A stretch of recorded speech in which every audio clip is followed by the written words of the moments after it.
and community empowerment approaches to improve reproductive health. This is Niranjan Saggurti, who is affiliated with the Population Council.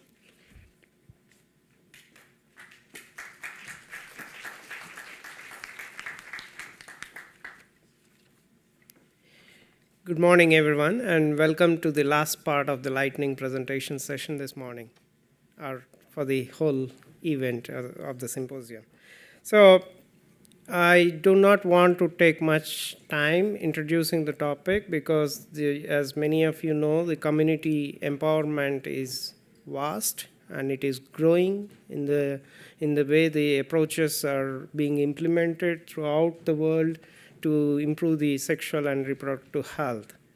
So the central idea of the community empowerment is that expanding participation of individuals in the program efforts leads to the empowerment and greater capacity to influence, control, and sustain.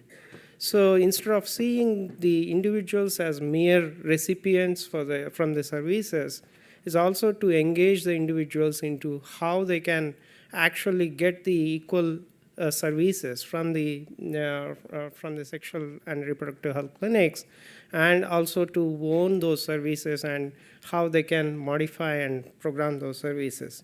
So after hearing Jenny Klugman this morning on the World Bank report on the agency and participation and the comments, the questions to that report, it's quite clear that the community participation or the community empowerment has got many advantages.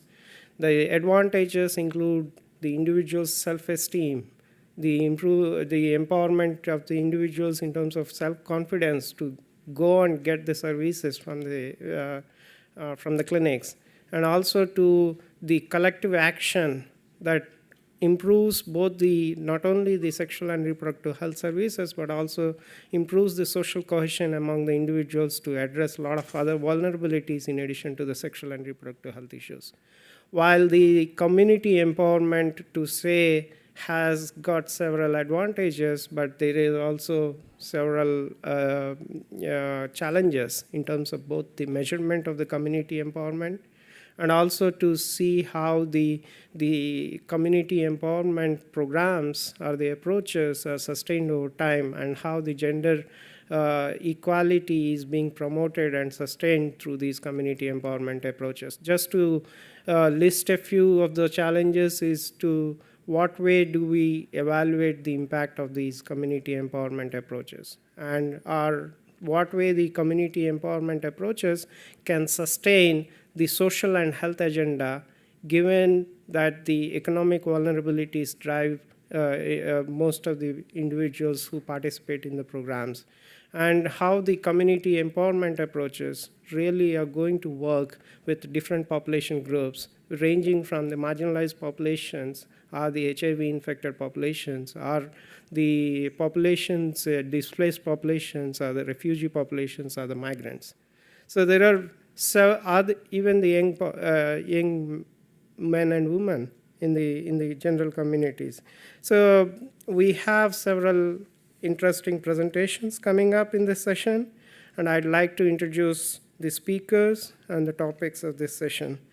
The first speaker will be Gerald McKee, a professor and director for the Center of Global Justice in the UCSD, will be presenting values, deliberations, and collective action in rural Senegal.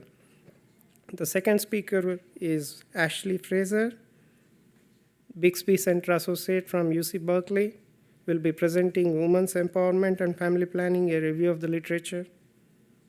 Our third speaker will be Elizabeth Reed, Assistant Professor at the Center of Gender Equity and Global Reproductive Health at UCSD, will be presenting on the economic empowerment, a critical means of improving women's sexual and reproductive health.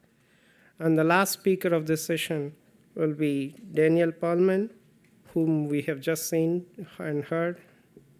So he's a scientist, medical anthropologist from the UC Berkeley Bixby Center, and will be presenting pathways to choice, delaying age at marriage through girl child education in northern Nigeria. Thank you.